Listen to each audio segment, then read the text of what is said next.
turn live, and you know it's the truth. Every after show, moving down, this the time to move around. No Gimmicks podcast is going down.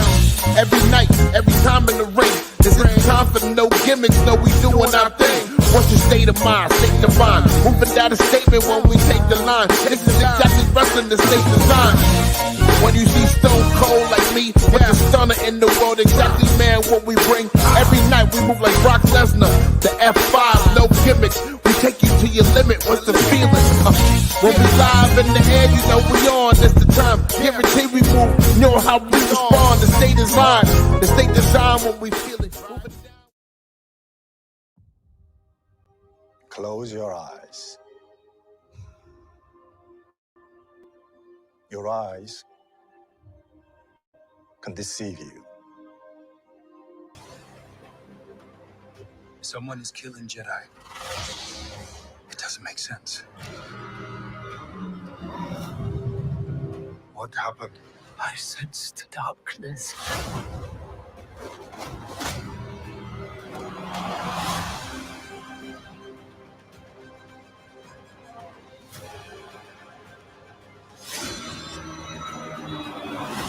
This isn't about good or bad.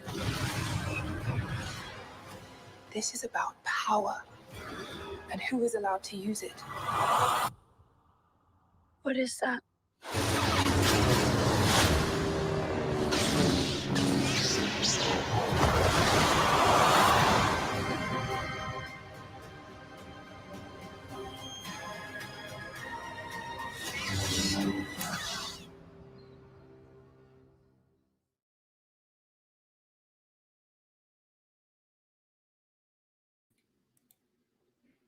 All right. That was interesting. That was interesting. Huh. Welcome, ladies and gentlemen, to the No Gimmicks podcast here on the DFPN. Wow.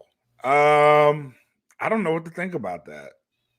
I'll tell you this. Initial thoughts. I don't hate it. I'm not sure if I like it yet. Because you know what these trailers, man, they give you enough to make you want to watch it, but watching it, I don't know what I'm going to get out of the show. I really don't. So I saw the trailer. Well, hold on. Once again, ladies and gentlemen, welcome to the No Gimmicks podcast here on the DFPN.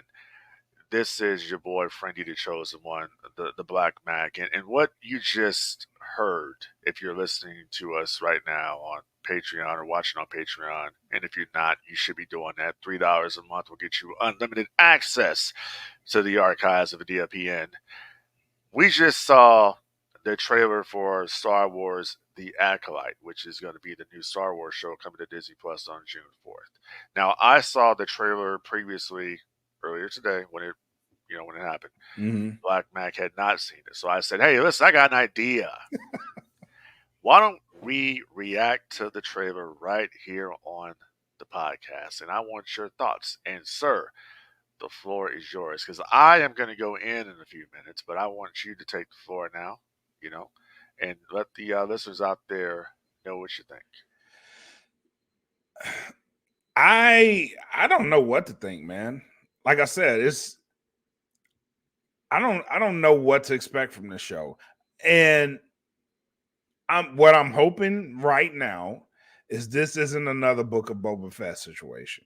Because this is what, on the surface, this is what it looks like.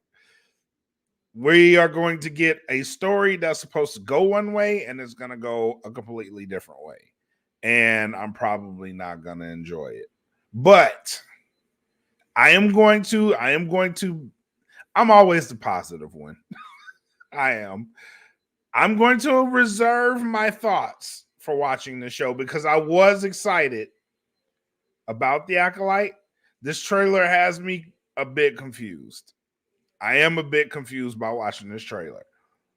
However, I was confused watching Obi-Wan's trailer, ended up liking the show. Ahsoka's trailer was a bit confused by that one, although we kind of knew what that story was. I was just hoping and praying that they went about it in a decent way. They did. They gave me that. I'm going to do the same with this one.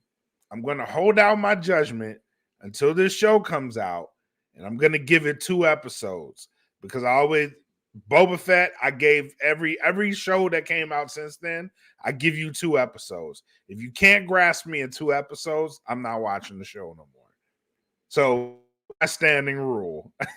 That is my standing rule. If you don't grasp me within 2 shows, I'm out. So you got 2 episodes, Acolyte. Please don't mess this up for me. Please. And now I yield. I give you the 4. So here's the thing. When I watched the trailer, and I've watched it a couple of times today, it just doesn't feel like Star Wars to me. There's something off about it. Like, it don't feel like Star Wars. There's way too many humans on the show for my liking. Star Wars has always been humans, aliens, all different sorts of creatures all wrapped up in one. I mean, look at the katana, you know what I mean? Right. There's it don't feel like Star Wars. And this is why I say, based on the trailer, I'm confused. Well, so the thing about this trailer is that I saw this trailer like last year because it leaked out. So I already saw this trailer. I already knew Carrie-Anne Moss from The Matrix was going to be in it, and there's rumors that Keanu Reeves at some point might be in the show. He may be Darth Revan. That's rumor is what it is. Not sure if that's going to happen or not. But I don't know. I mean, I would normally give something a chance, but I'm just not a fan of the showrunner Leslie Hedman. I am not a fan of her at all.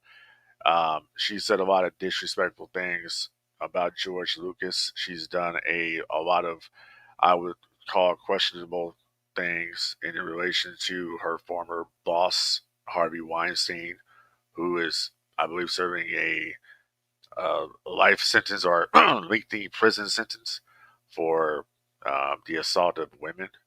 I'll put it like that. You want to read about it, you can Google it.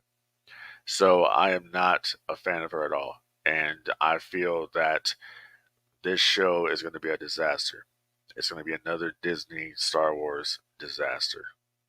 So I'm just not feeling it at all at the moment. And I believe we have lost Mr.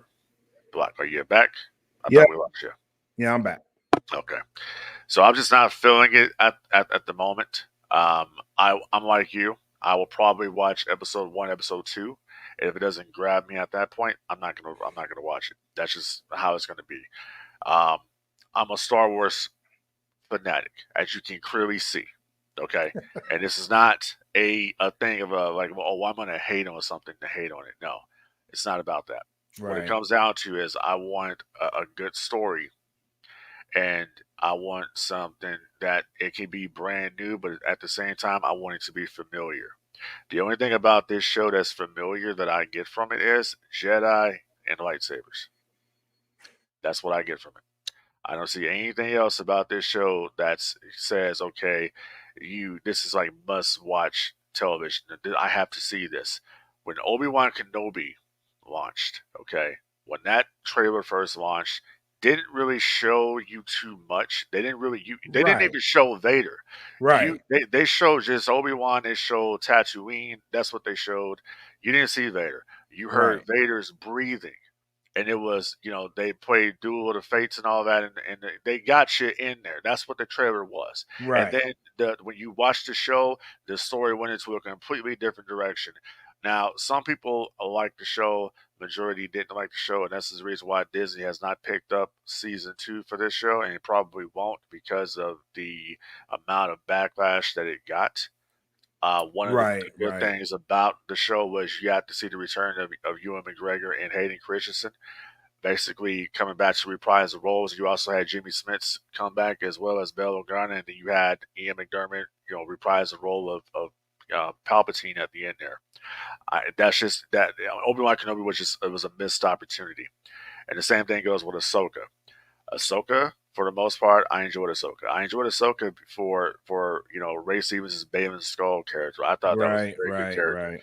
And Shin Hati is another good character. And I love the cameo with Hayden Christensen coming back. Hey, Shadow Warrior episode 5 is my favorite episode. One of the best episodes they've done of any show. Absolutely. On Disney Plus. Absolutely. Absolutely. I put Shadow Warrior episode 5 of Ahsoka, episode 3 of Obi-Wan Kenobi when you see Hayden and as Darth Vader, when he has the suit on and all that. Yep. Those are some of the best moments in Star Wars as far as Disney Plus Star Wars. They completely dropped the ball with The Mandalorian in season 3. I think there's a lot of creative difficulties going on there.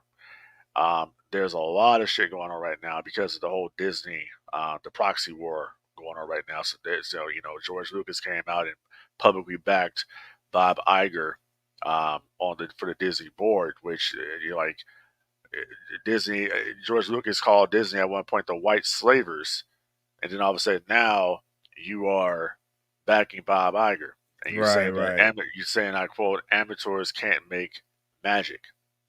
It doesn't even sound like some shit that George Lucas would even say. So I'm kind of wondering, what did George Lucas get in return for coming out with these comments? I mean, are they trying to give him some of his legacy back here that they've destroyed?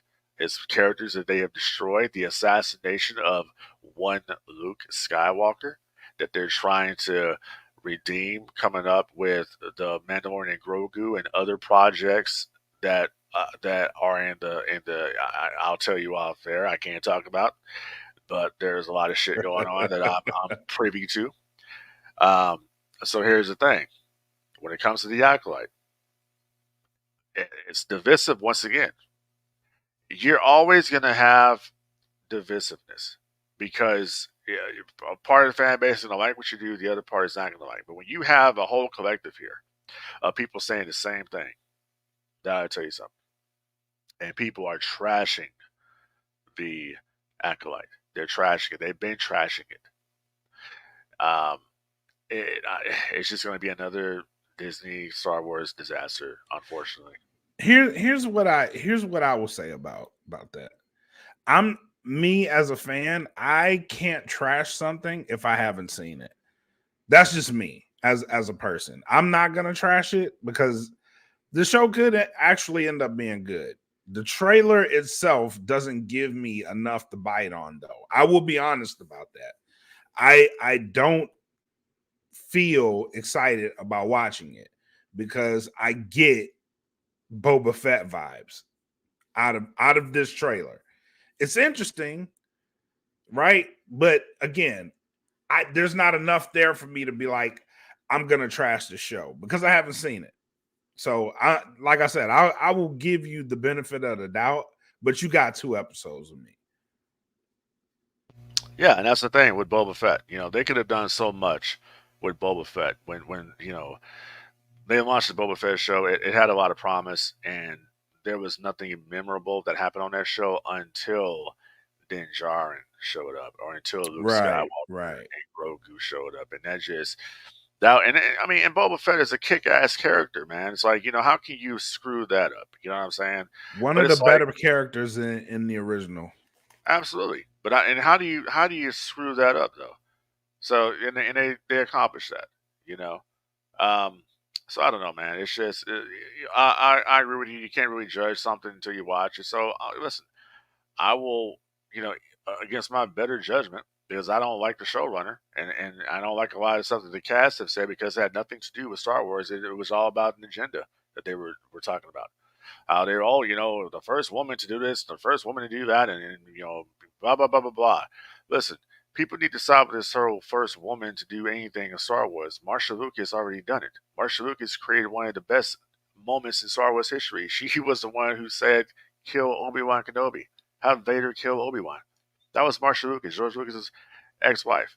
So it's already been done. She did a hell of just look up Marsha Lucas on YouTube. They did an interview with her recently, and just all the stuff that she did, how she edited Star Wars. George Lucas created, yes, Luke Skywalker, Darth Vader, all these characters. He created them, yes, but his wife and other people helped to make that dream into a reality. And she did tireless work editing that film, coming up with story ideas. When George was stuck on some things, she came in there and she did it. She says, "Why not just kill Obi-Wan?" That's what she said. And that's one of the moments that people remember is when Vader finally kills his master. And that's that was her. And she did work on the Empire Strikes Back. So when people say, "Oh, I'm the first to do this, first to do that," first of all, you're not. You are not the first to do anything.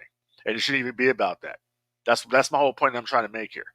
It shouldn't be about that. It should be, I'm doing Star Wars. I'm a huge fan of Star Wars. I can't wait to do this project. I can't wait to tell a story in a galaxy far, far away. That's what it should be about. Not, oh, I'm the first, African American to direct a Star Wars film. Or I'm the first woman to do this, or I'm the first guy to do it. It shouldn't be about that, man. And that's my whole point.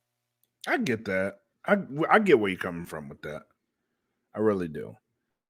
We should be having debates about Sith. You know what I mean? Who's the best Sith? Speaking of which, who's the best Jedi? That's what we should be getting to. But I already know what you're getting at. But brother, you got to get the plugs out the way before we go on the show, because we haven't even done that. But yeah, man, shout out to Cons Custom Creations.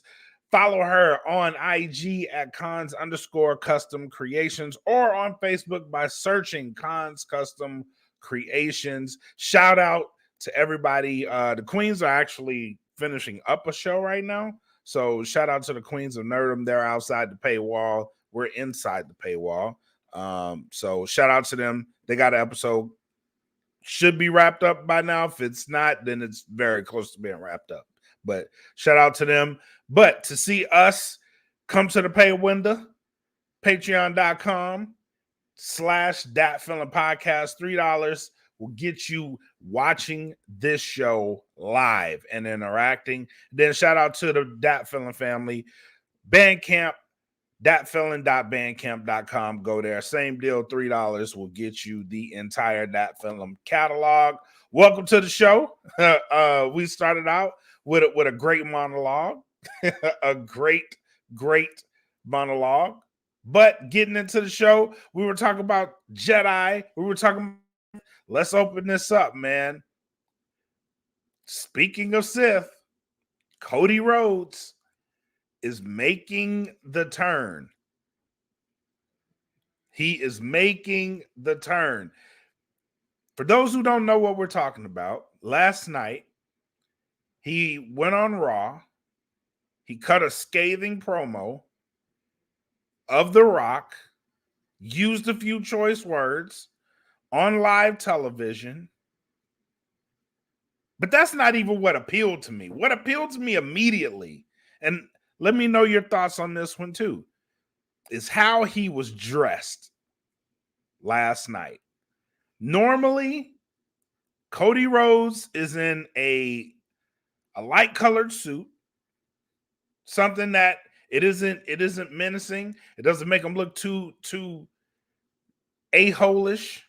You know what I mean? Like, he keeps it light, kind of light bluish, gray. He's somewhere around that area. You know what I mean? Every time he comes out, cuts promos, if he's not in his ring gear. But last night, it was black suit, red tie. And if you noticed, the hair is starting to change a little color. It's not all blonde. It's a little streaky now. So Cody is making the turn, my guy. Well, as I have been saying on this podcast for months about Cody Rhodes, and I have been saying it and saying it and saying it. And I know people listen to this show and they say, "Well, god damn, what are you talking about? What is Star Wars?" Listen, Cody is a Star Wars fanatic like I am. So he is telling the story here that he wanted to tell in AEW. This is what we're seeing here. Okay. Yep. Cody Rhodes last night on Raw, okay, cut that promo. very scathing promo. It's something that Cody hasn't done in a while, because Cody usually goes out there and does his promos and uses a lot of big words that the audience, don't know what they mean, and Yep. that's fine. Yep. Shows his education. That's great. But he has a very Hayden Christensen, Anakin Skywalker tone to his monologue when he's out there speaking. I noticed that a while ago. Yep. Last night on Raw, he cussed his promo on The Rock, which is basically a receipt from what The Rock said to him on SmackDown. Now, Cody was wearing the black suit. He was wearing the burgundy tie he had on. And the background in the arena, if anybody noticed, it was dark. They turned the lights down for Cody to talk. I noticed this, and it was just a very different environment here, and the feel was different. Correct, the aura, everything was different, and then the emotion in his voice, the conviction of the way he was speaking, the anger in which he was speaking, the fire in which he was speaking. I was like, you know what? Cody is believing this shit. He is going with this. And the way he put over Seth Rollins last night, the way he basically called out The Rock for all the backstage stuff and the TKO board and all that, they're basically blurring the lines here. The fourth wall is being broken. Here's the thing. It's going to be oh so sweet at WrestleMania when Cody makes that turn to the dark side. When Cody Rhodes has to do the unthinkable to finish the story. The unthinkable is, I am going to have to sell my soul to the devil, sell my soul to the emperor, sell my soul to the final boss, which is The Rock, to become the new undisputed Universal Champion, which in my opinion will end Roman's reign. Yep. And if you noticed last night as well, the wise man came out there and he says, you and I have a lot in common, more than what we conflict about. That's very telling to me, because he's basically telling you here, they're putting little seeds out there. Something is going to happen at WrestleMania. Something is going to be tragic for somebody, and it's not going to be tragic for Cody Rhodes. It's going to be tragic for Roman Reigns. It's going to be tragic for Seth Rollins, because Seth Rollins has come out there in defense of Cody, saying, I will be your shield. You couldn't get the job done last year on your own. The bloodline screwed you. I'm here to protect you. Fine. My tag team partner, I respect him. He's a world heavyweight champion. He's carrying this company on his back. Yep. You should respect him. It's going to be oh so sweet when Cody turns. If they do return, I don't want to see Seth Rollins turn. That'd be too obvious. I don't think he is. Cody is going to be the one, because they're putting sympathy on Seth Rollins. So when it happens, it's gonna hurt. It's gonna hurt. Yeah, it's gonna hurt badly when it happens. It's gonna hurt. Seth is gonna be like, dude, I put myself out there for you, and you're with this guy. And then Roman's gonna look stupid because, like, what the hell happened? The bloodline taken from him. Solo gone. Jimmy gone. The wise man gone. Roman's redemption will begin, because now Roman is going to have to partner up with Seth Rollins. He's going to have to re-partner up with his cousin Jay. He's going to probably have to re-partner up with Sami Zayn to fight this new faction, this new galactic bloodline, pretty much. Here is where I think this will go. I'm pretty sure Cody's turning. And if you look at the last week or the last 2 weeks, The Rock says something about Cody's mom, right? Cody says something about his mom. The moment for me, in the Star Wars saga, where you see Anakin kind of turn is when his mom died. This comes out. We're seeing it now with him. We're seeing that right now. We got this promo. It was scathing, and that was in part because of his mother. I think something has to happen to where I think that tag match is going to lead us into a direction that we know what's going to happen on night 2. Because Cody is going to be filled with hate coming into night 2. And I think that is where, because Paul Heyman he's been the linchpin in this the whole time. Honestly, I thought Paul Heyman was the emperor at one point, which I'm still kind of on that, but The Rock is the power piece here. He's the final boss. So I'm leaning more Rock Emperor. But the guy who's been the constant, who's been in Cody's ear this entire time, he's had problems with the bloodline. He's always been that guy to come out and give Cody the understanding, right? Anytime he's had an issue, before he goes up against any member of the bloodline, or especially Roman, it's always been Paul Heyman and Cody. You rarely seen exchanges between Cody and Roman. You'll get one this Friday, but other than that, those are very rare. The guy he's interacting with the most is Paul Heyman.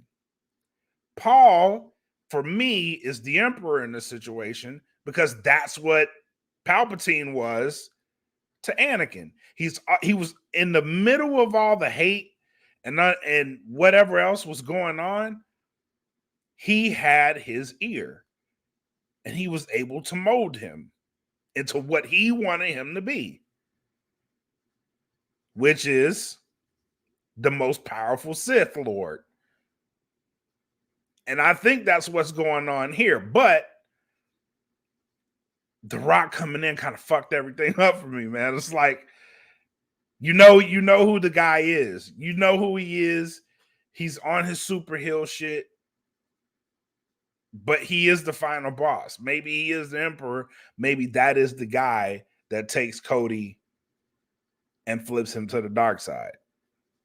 And with that being said, with The Rock acknowledging Roman as his tribal chief, because he is the high chief, he can do that. He set Roman up for the fall. So come WrestleMania, the turn is in play. And once again, we're just fantasy booking right now. Yep. We're just speculating on what we think is going to happen. I think that most likely that's the way that this is going to go down because it just is so reminiscent It's of there. Stone Cold Steve Austin Yep. in 2001 when he had everything up against him and he was going into that match with The Rock for the WWF Championship at WrestleMania 17. And he said, I need to beat you. That's the only thing Cody hasn't said yet. Yeah, I need to beat you. I need to beat you more than you know for that championship, with all due respect, is what he said. Right. And then Mr. McMahon comes out at the end, and the heel turn happens. Same thing here with Cody. And The Rock said it'll be bloodline rules, or just the fact that that's in play right now. Correct. It's like it's coming. Something's coming. Right. And setting that stipulation, which I believe that stipulation will be in play, somebody who's not a part of the bloodline that we know about will interfere in that match at WrestleMania. And I believe that it could be two people. It could be either Jacob Fatu, or it could be Tama Tonga. I believe both. Yeah, I believe those are the two people, and they're not going to, Roman sees them. He's going to assume that they are there to assist him. They're not there to assist him. They are there to assist Cody. They were sent by the Emperor, The Rock. the wise man knows all about it. And I could very well see a situation where Roman is asking the wise man to give him the belt, and the wise man doesn't give him the championship. Yep. And you look like, what the hell? What's going on here? Like, what is going on here? He don't give it to him. Cody sinks up behind and gives him, gives him whatever kind of move he wants to do, and then he gets the belt from the wise. The wise man gives the belt to Cody. Cody finishes the story, but Cody does it in a manner not becoming of the American Nightmare. He does it like how I would say Hollywood Hogan won the title from the Giant. He hit him in the damn head with the belt. Yep. That wasn't becoming of Hollywood Hogan, but that's Nope. how he did it. Same thing's going to happen here. So, point being, WWE has the opportunity here, not on the same level, of course, but they have the opportunity here to do something special, to do something spectacular, to almost do a Hogan 96 heel turn if they do it correctly. And they can turn Cody Rhodes from the biggest babyface into the biggest heel in the company. Oh man. Can And you imagine? I can't imagine. That's what I'm saying. I can't imagine it because it's going to hurt so bad. That Monday morning after that is done. Oh man. It's going to hurt so bad. And it's like you see Cody, and he has the wise man. The wise man will be the one to introduce the new Universal Champion. Because here's the deal. They're going to have somebody in play to be the heel because The Rock is going to go away. The Rock has commitments, so he's going to leave. You got to have somebody there that's going to be there to. I got The Rock, the Emperor. I got the final boss on speed dial. That's the wise man, and that's Cody. This also opens up Roman's redemption. You got to Roman can disappear for a little while. He don't have to be there. Roman can disappear for a little while after WrestleMania, after the betrayal of the bloodline. He can disappear, and that leaves Cody Rhodes and Seth Rollins now to feud. Because now Rollins wants revenge against Cody Rhodes, but you're going to have to go through the Galactic bloodline in order to get to me. Yeah. That's where it's going to have. That's the way it's going to go. So I see that happening. I also kind of, at this point, I could see Seth Rollins actually dropping the world title to Drew McIntyre. Although I don't know if that's going to happen now that CM Punk is going to be at WrestleMania. So Punk might cost McIntyre the match. I mean, Punk doesn't have any. Punk don't have any love for either one of them. No, he don't. But it would make sense if you want to push the Cody Rhodes versus Seth Rollins match.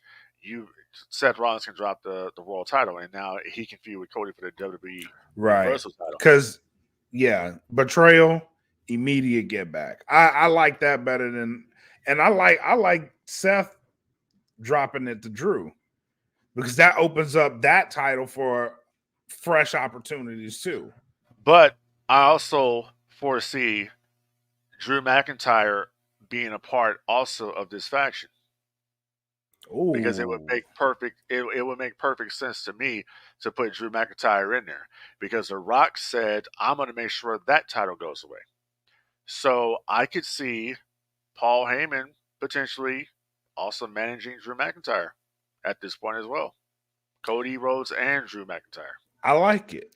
Have both champions in the same faction. That's the Super Galactic faction. They control all the main titles in the WWE. It's this group. So that's the direction I would go into. But once again, like I said before, I like it. We are fantasy booking here.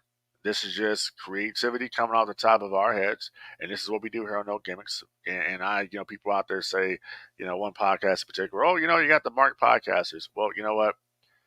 The Mark podcasters actually have better creativity and ideas than you do. So I'll keep it at that. All right. But let's stay on this note, because I do want to go back to that promo and then kind of the results of that promo that Cody cut, right? Scathing promo, like we said, use choice words. The Rock cut a promo outside of the WWE and then kind of cut that same promo later on that night. But it led many to believe, especially after Monday, that we are now exiting the PG era. And that's what I want to talk about. Is the PG era really dead? I don't think so. I just think there's a lot more creative liberty being taken, but I do think the PG era is still here. I don't think we're out of that yet. What about you?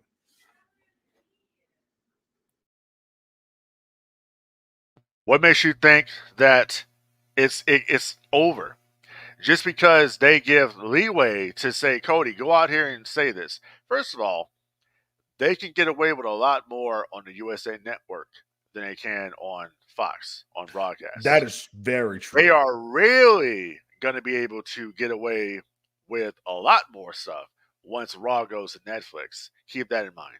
That's when I will say exactly. it's dead. Yeah.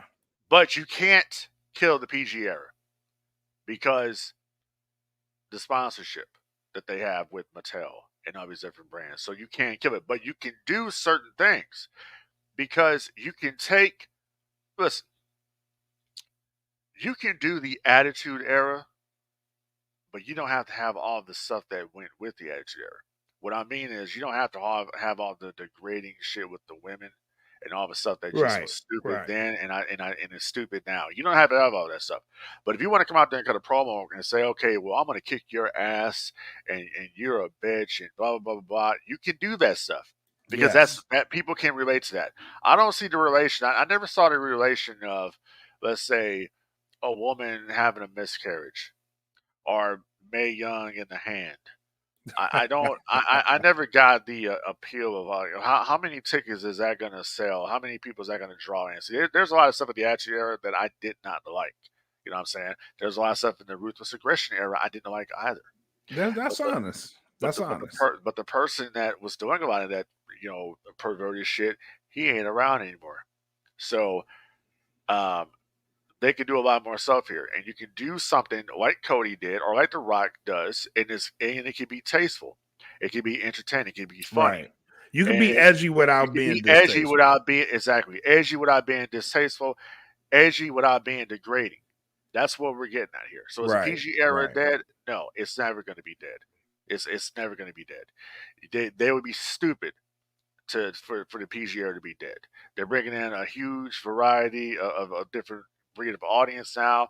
It's catered more towards children, but they're trying to get those males, that demographic that they're going for. Yeah. They're trying to pull those numbers. They're trying to get more sponsors. They actually have I believe they have what was it, a vodka sponsorship that they have right now. So they got a lot of stuff going on. They're trying to mature the audience a lot more, I believe. I think eventually they're going to phase now, but it's not going to be right now. No, they're not going to do it right now. But I think when we'll know more once we see that first episode of Raw when Raw goes to Netflix. That's when we can say, okay, this is the direction that they're going to go to because they don't have the handcuffs anymore. Right. With Netflix, and that goes to with Fox. They have so many handcuffs because Fox, and this is the same network, by the way, that they want to censor everything that The Rock says, or they want to bleep out signs, or wherever the situation may be. But this is the same network that had a show called Temptation Island, which they basically, it was a very sexual oriented show, and they would, most definitely to cheat on your spouse and all this other bullshit.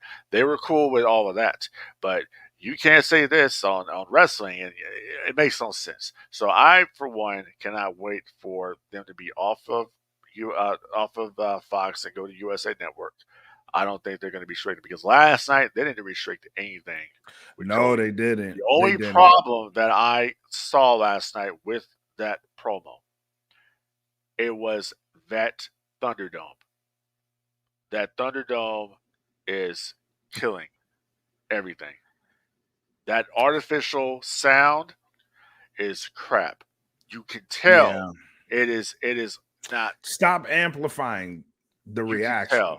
You can tell. It was Cody was speaking, but they had the sound up so loud that at some point you could even barely hear what the guy was saying. Right. that's how loud the Thunderdome was. Right. And if They people they listening do to this, amplify the reactions. I don't know, because they do a mixture sometimes. Sometimes it's a track, and sometimes it's the actual audience, but they have the sound of the audience amplified through the television, if that makes sense. I get what you're saying, but this here is it's a track. It's an audio track. It's definitely an audio track Right. because Right. I'm hearing the same looping sound is what I'm hearing here. So they need to stop doing that. The only genuine reaction they got is when Paul Heyman came out there and he did his his usual shit. They got that going, Right. but they need to stop with the crowd sound. You don't have to do that, man. If the audience is there and they're Let them engaging, feel it. let Let them them feel it. feel the audience. You don't have to do that. That's just that part of it took me out of it, to be honest. Right. Right. I agree with that. I agree with that. Just let them react. Give them the time to catch on, because and AEW is the same way. Like, you got to give them time to catch on. Like, they ain't gonna catch everything, and that's fine. But AEW does a really good job of just letting it be. You know what I'm saying? Like, the audience is the audience. They're gonna react when they want to react, and we'll respect that. So just respect that. I definitely agree with that. But speaking on this, once they move to Netflix, right? I know everybody's on this ratings kick. Once WWE moves to Netflix, for me, I don't think the ratings matter that much as a whole anymore. So, do we need to look at the rating system? Because what does a rating look like on Netflix for Monday Night Raw? How do So you gouge that? Because Netflix is in over 240 million homes, man. Right? That's how many subscribers they have. So how do you gauge what are you going to put a number on? The so people that log into Netflix? Are you going to put a number on the people that actually click on that show? What if somebody clicks on that shit by accident? Is that a watch?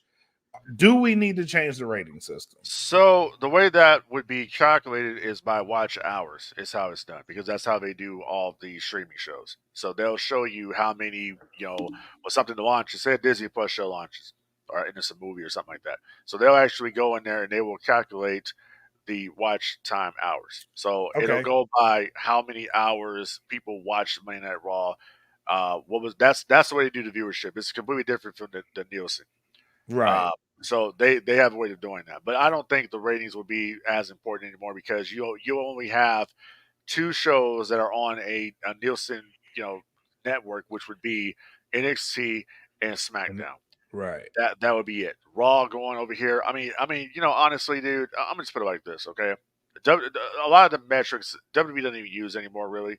They haven't used a pay per view metric for a long time since everything is on the WWE network. Correct. So that doesn't matter. The only people that are really concerned with ratings at this point are just people who are trying to make content.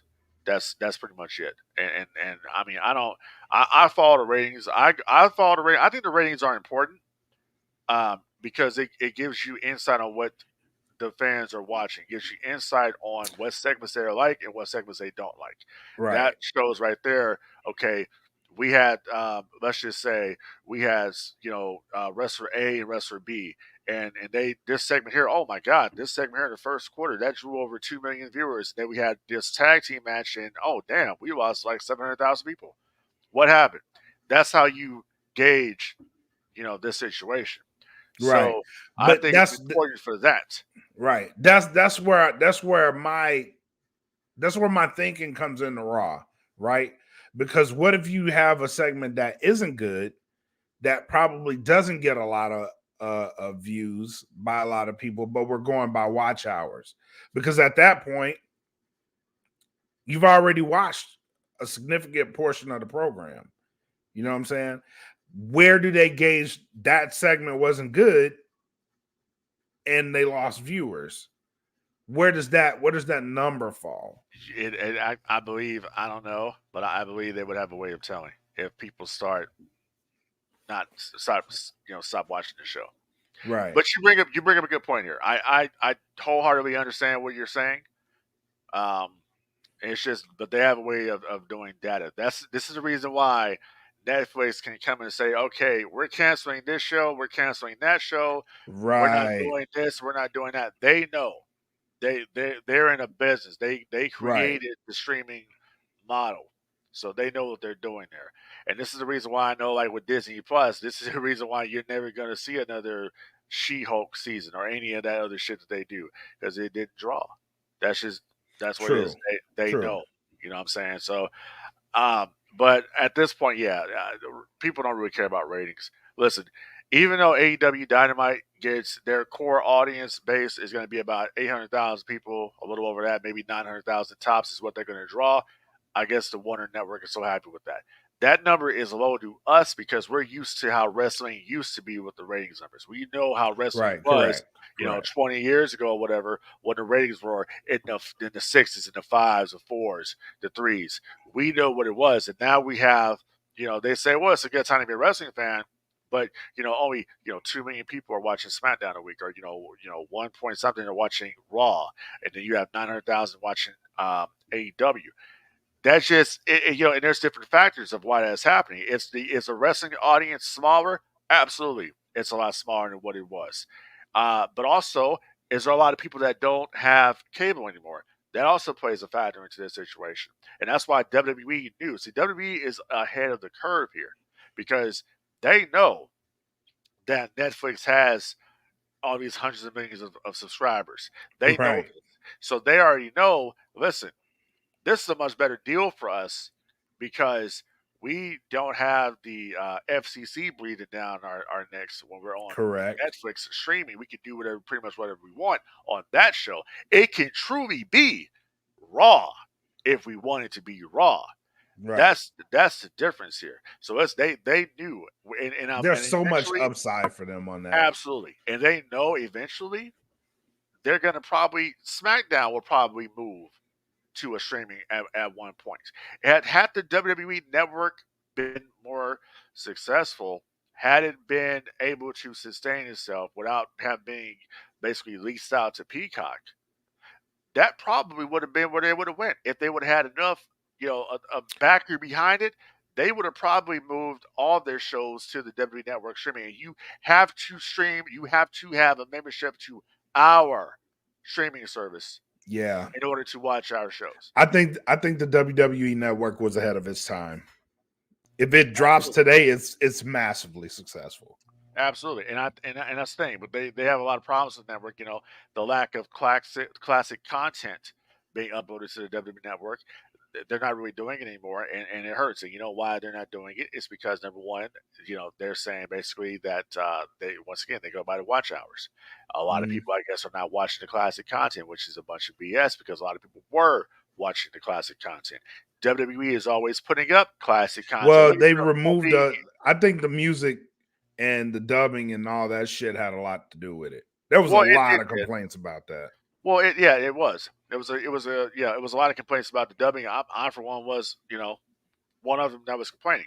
But at the same time, what it came down to is the pandemic hurt a lot of shit because True. I know a True. lot of they had a whole staff over there that was specifically for the WWE network, and they were going there and they were the ones responsible for dubbing the music and blurring and editing videos and all that shit. So they cut the whole team pretty much. And I only think they had down to like maybe 1 or 2 people, Right. and they don't have enough people anymore that's going to go through all this archive footage. It's already digitized. I mean, it's ready to go. But they stopped at certain seasons. We're still on WCW Saturday Night. We haven't even gone into I think what we're not even there yet in '94. This is where we're at here. I don't think it's going to change anytime soon. So that's one of the things that hurts WWE Network. But I will agree that if they were to launch it again on its own as a single service, I think it would be more successful now because the Yep. brand is hot. WWE released Yep. the WWE Network at a point in time where the brand just wasn't hot anymore. But now the Correct. brand is hot. Now they're selling out everywhere they go. If they were to come out with it now, oh hell yeah! And the fan base internationally, the fan base has grown. So Right. yes, you would have a huge, population of people that are going to watch and support that endeavor. Not now, because it's, of course, in here in the United States, it's Peacock, and all over the other jurisdictions as well. I believe it's going to Peacock. So that's where we're at. But that Yep. contract is up in 2026, so we'll see where it goes. A lot of people are speculating that it's going to land on Netflix, possibly. I think it stays with NBC Universal personally. I would like to see it all uniform. So if it moves to Netflix, I would like that, because I think they're already moving like the A&E documentaries. They're moving those over to Netflix as well. So I would like to see it a little more uniform. Like, if you're gonna have it on Netflix, put it all on Netflix. The problem with that is it takes a lot of bandwidth to That is true. have That is this true. kind of have a service here, and Peacock already has that infrastructure already there. Netflix does as well, but look how long it took. It took months for them to upload all the files from WWE Network to Peacock. Okay. Yeah. And then they went through, changed a lot of stuff, whatever. So it takes time. It's a lot of bandwidth, it's a lot of money. And it's like, we already have this built in over here on Peacock. We already have it here. We have a good relationship with NBC Universal. And are you going to give us more money, or are we going to keep it at the same rate that we're getting? Okay, we'll just keep it here. It works out for both parties. Because because at this point, Netflix, they have an opt-in, opt-out clause, I believe, on the contract with WWE. Right. It's show and prove with Netflix. Right. So we'll keep it where it's at right now. That's what I would do. We'll keep it where it's at. We'll see how this relationship goes with Netflix. See if everybody's comfortable with each other. See if we're compatible, and then after that, maybe we'll talk about it. If they sign another deal with Peacock, with Universal, we'll say, hey, listen, let's talk in 2032 about moving it over. You know what I'm saying? We'll see how it goes then. But right now, I think it's gonna stay where it's at. Okay, I would agree with that too. I'm not against that. So let's move over to AEW, and something I wanted to talk about too. And I know we had offline conversation about this one, and that is the fumbling of Wardlow. This guy, and I don't know if we talked about this on the show last week, but we both knew him versus Samoa Joe was a big deal. It was, for him, a big deal. He needed to look strong in that match and got choked out. No struggle, just out. And Wardlow's the guy. They built him up. This is the third time they built him up, in which this time I was reluctant, but I was like, damn, he got me. And then now I'm like, what are they doing with this guy, man? What are they not seeing? And this is the third talent to me in AEW that I don't know what they're missing, because you had Ricky Starks, who should be a massive star by now. You have Powerhouse Hobbs, who should be a massive star right now. And you have Wardlow, who should be the model for what a modern champion looks like right now. Yet he's not. What are they missing? Why are they fumbling this guy? I honestly believe that Wardlow was going to be the second coming of Batista. Yes. That's how hot he was at one point. I was saying, what's wrong with Wardlow? I was like, well, number one, I don't like his music. That was the first thing. Second thing was, I said the guy needs some pyrotechnics in his entrance. Those are the two things he's missing. And I mean, but he had a connection with the fans. He was over. You know what I mean? The guy had it, with that feud that he had with MJF, and coming out of that, he was on his way to becoming a superstar. And then he lost his way for some reason. The booking became atrocious. I mean, he was over with the Powerbomb Symphony, and then something happened here. I don't get it. And then, now he's back with the Undisputed Kingdom, and he's back in the same role he was before, the lackey. Just no progression at all with the character. He's just back where he started from, somebody's lackey. And that, to me, I'm like, this is the reason why I'm like, as we talked about this on the last show, I said that this match is going to do him no favors because we already know he's not Samoa Joe is not dropping the championship at all.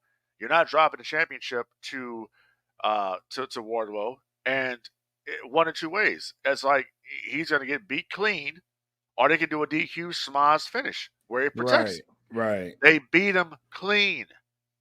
He didn't I don't put know up a why they fight. did that. I don't Beat know him why they clean. did that. And it just looks like to me that the guy just doesn't give a shit anymore.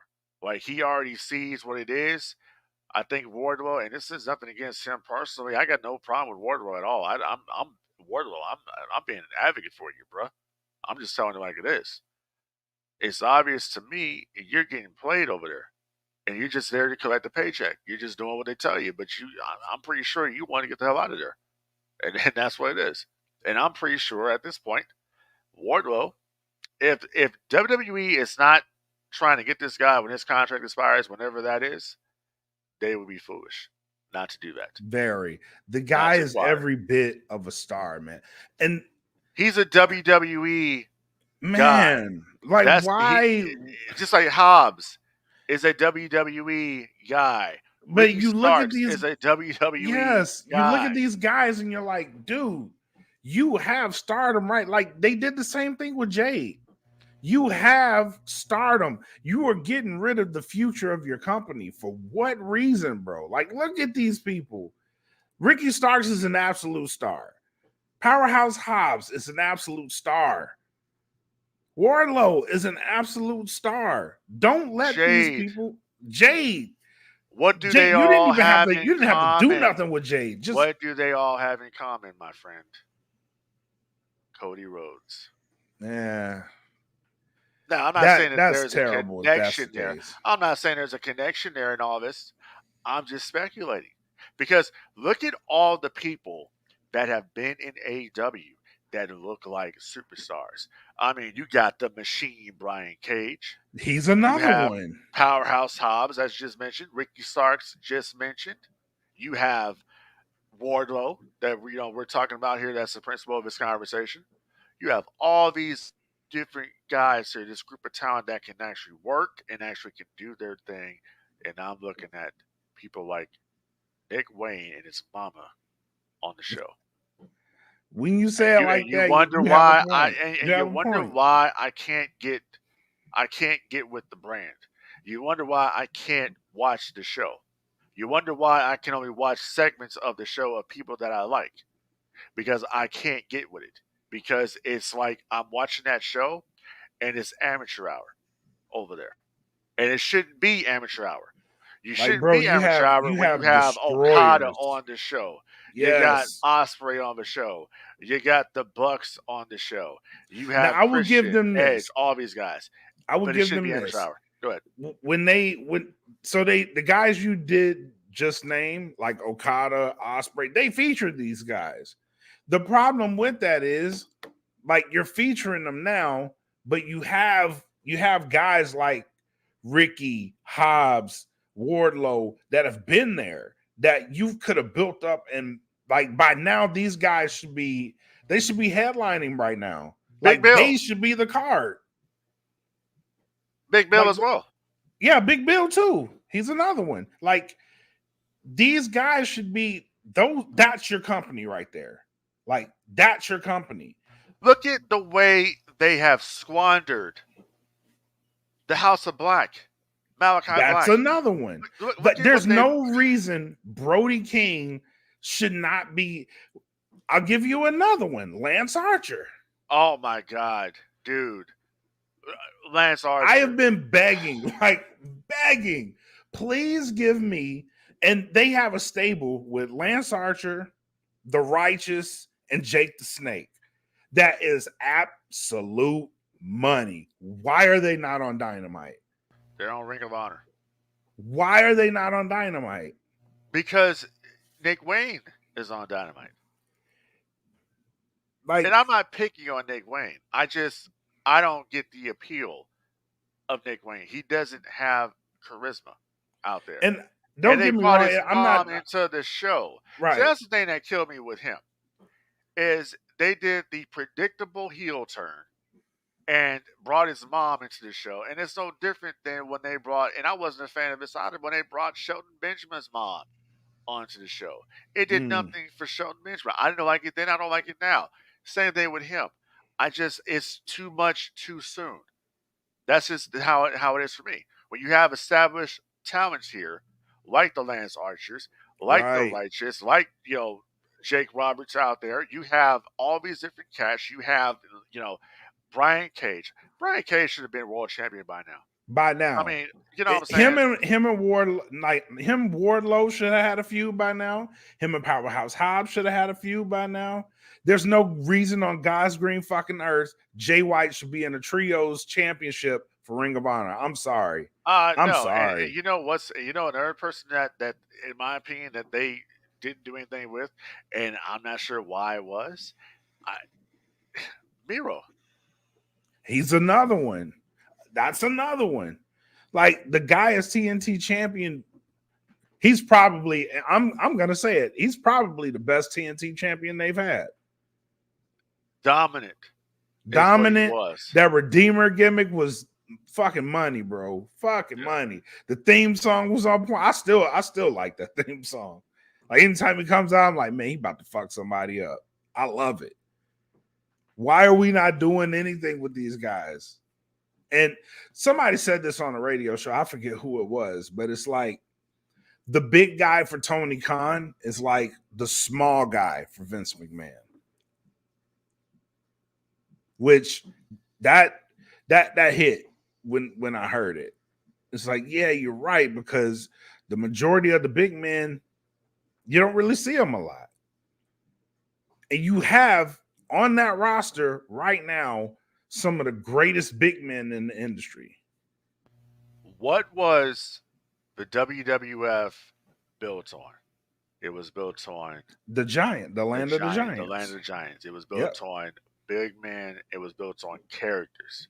Yeah. But the medium-sized man, as Scott Hall would say, rest in peace, the Macho Mans, the Ricky the Dragon Steamboats, the Shawn Michaels, the Bret the Hitman Harts, those guys, Mr. Perfect, those were your workers, and they broke through, and it was all collective here. You don't see that in AEW.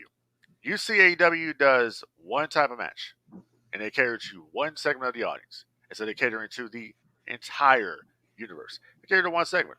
They cater to the one segment, and that's the hardcore segment that's going to watch their show every single week without fail, without any problem. And that is what separates them from the WWE.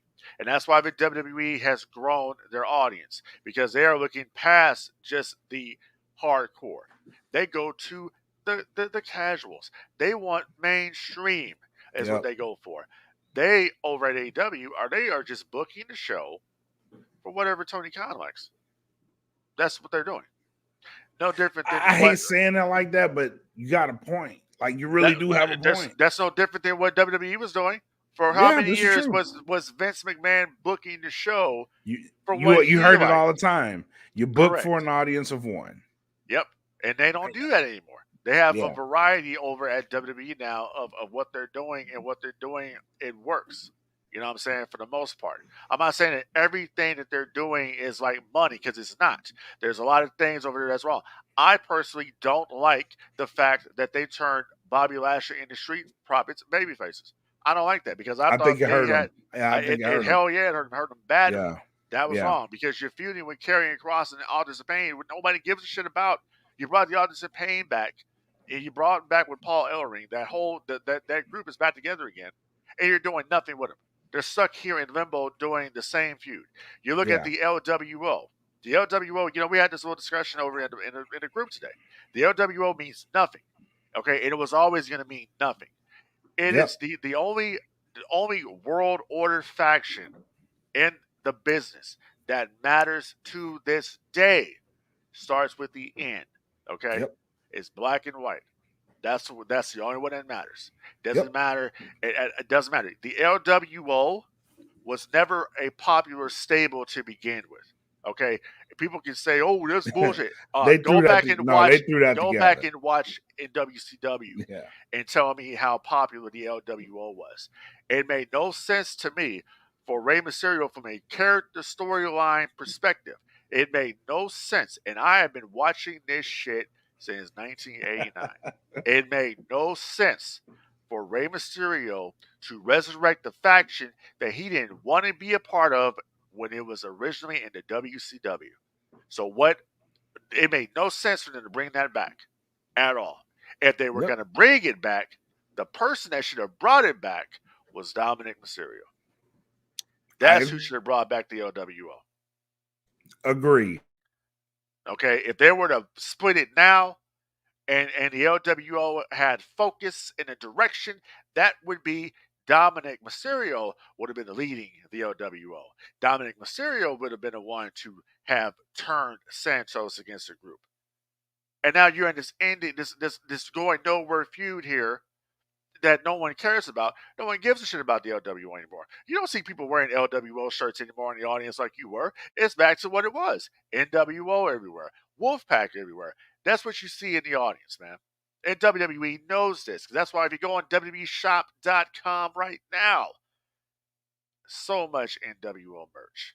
And it's gonna sell. It sells to this day. That's what people want. Sell. I'm sorry. I guarantee you, WrestleMania weekend, you go to the pop-up WWE shop that they normally put up on the PLEs. You go to that shop. You go look at the merch that they have out. They're gonna have a lot of NWO merch out there, and a lot of that shit is gonna sell out. Of course, they're gonna have the chalk line there because the NWO chalk line shit is massive. I got a couple of those jackets myself and a lot of stuff from them. So I'm just pointing out the obvious here. No one gives a shit about the LWO. And it's a shame because the LWO has some talented workers in that faction, but no one cares about it. And another guy, when you talk about just squandering talent and just doesn't make any sense, let's talk a little bit here for a second about Carlito and how they are doing nothing with Carlito. And they gave him this whack-ass fucking garbage music. Crap music. Okay, but I will say one positive when it comes to the direction of the music. The great one, The Rock, came out on Oh my God. And it started with the regular If You Smell What The Rock Is Cooking. They played it, and then it was a guitar riff solo, and in there it says The Rock says, and then it transitioned into the Hollywood Rock theme. That was cool, but I would get rid of the beginning part, and I would start off with the Is Cooking. And then go. They did once he did all the promo and stuff, they broke it down and they just let that be that. So I think that's what he's going to come out with from now on. But I don't think the lightning effect works very good either. I'm not a fan of that. I love that. I don't like it because it's just if they can time it right, if they can sequence it better, they're getting there. They're getting there. And I think it's a good with this idea, new thing, it's just not there. But it can work now because it's a lot slower pace song. And obviously The Rock is paying attention. The Rock like, listen, man, we need to change the music. What's the song we can use? Use the one I had when I was Hollywood Rock. Because that's what he is now. Because that's what people already want. Call him. Yeah. Correct. People already called That's what he's doing. Yep. And he's that's listening. one positive. Yeah. He's listening. That's one positive. And that's the funny thing that everybody was talking more about that than they were talking about Mercedes Moné's debut on Dynamite. This is true. Not knocking Mercedes. Nope. But that shit, it is what it is. Nope.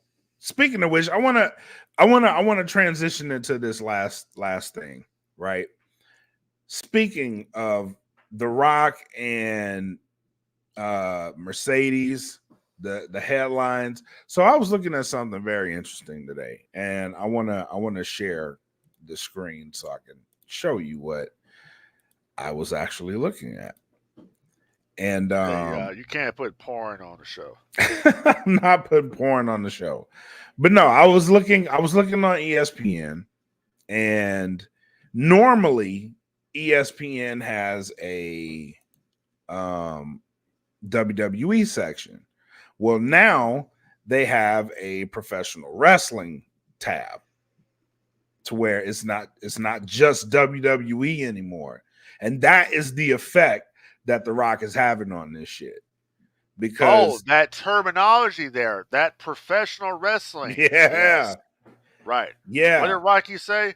Professional wrestling is cool again. it's cool again. What did Cody Rhodes say? Wrestler. Yep. It's now we're referring to it as professional wrestling. It's not just WWE. And if you look on ESPN on the professional wrestling tab, they've actually added AEW into there, which one of the biggest stories on that tab is the return of Mercedes Moné to AEW. I think that's So great. That is yes, great for the entire industry. it's amazing for the industry. Absolutely. It's amazing for the Absolutely. industry. So when they say The Rock doesn't have, listen, Rock has had a huge, because The Rock has made it mainstream. When you have Yep. The Rock come in from what he's done, and I'm saying about The Rock, people can talk shit about The Rock all damn day long. The Rock, to me, The Rock never forgot what got him to where he is, what got him to the dance, and that was professional wrestling. He's come back and says, you know what? Fuck this sports entertainment shit. Fuck it. We're professional wrestlers. Yep, get it What right does back. Hunter? to What professional does wrestling. Triple H say? Dude, we're wrestlers. We're wrestling.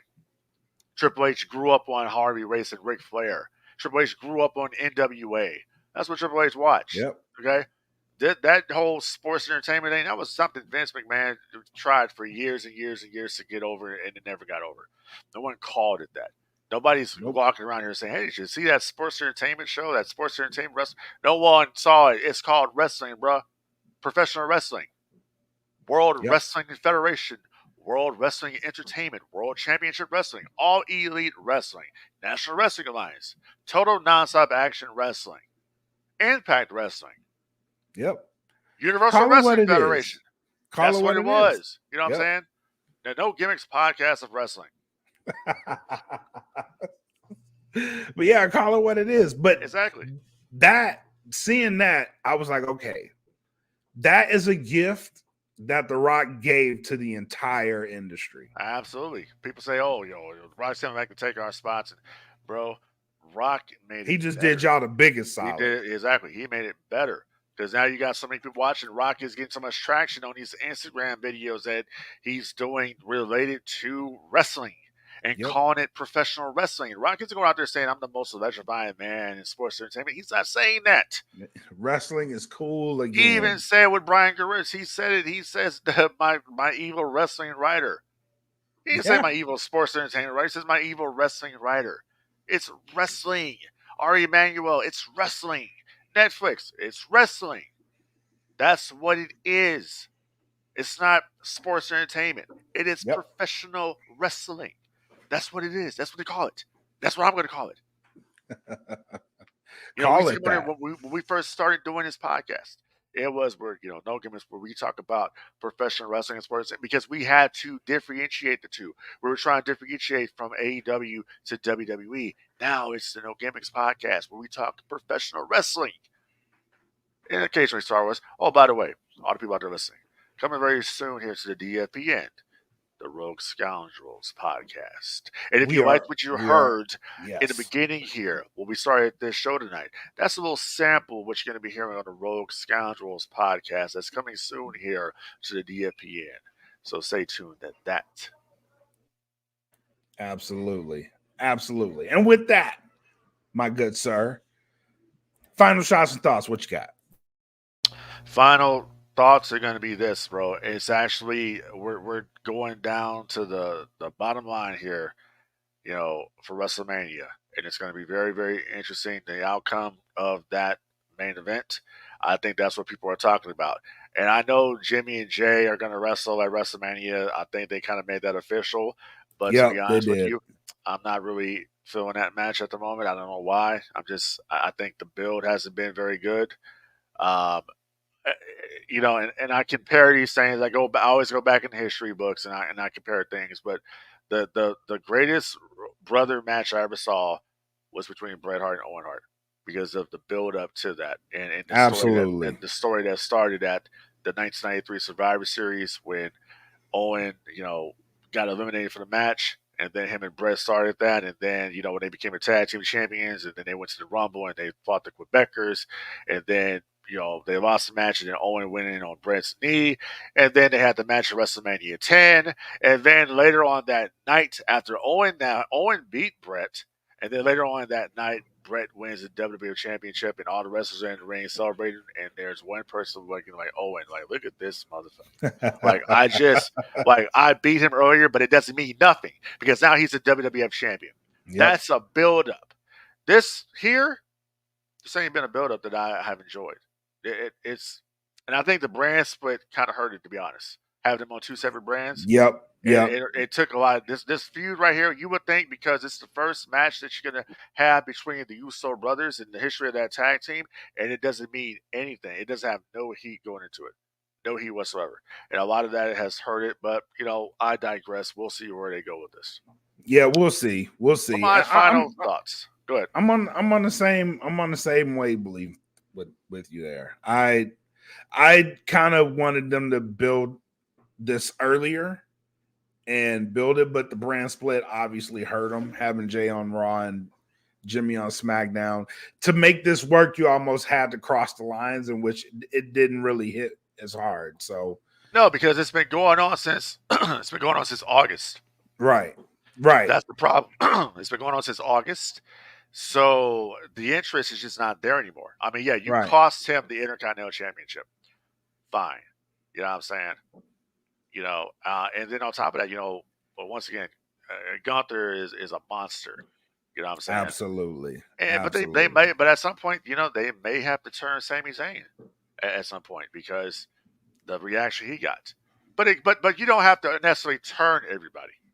You don't have to do that. You don't. Only if it makes sense. Correct. Only if it makes sense. I agree with that. So, but other than that, man, I got nothing else other than help control the pet population. Have your pets spayed or neutered, and like what you like out there, and watch what you want to watch. And people out there that don't like it, don't give a fuck. I want to my final shots. I want to shout out to MPX Wrestling.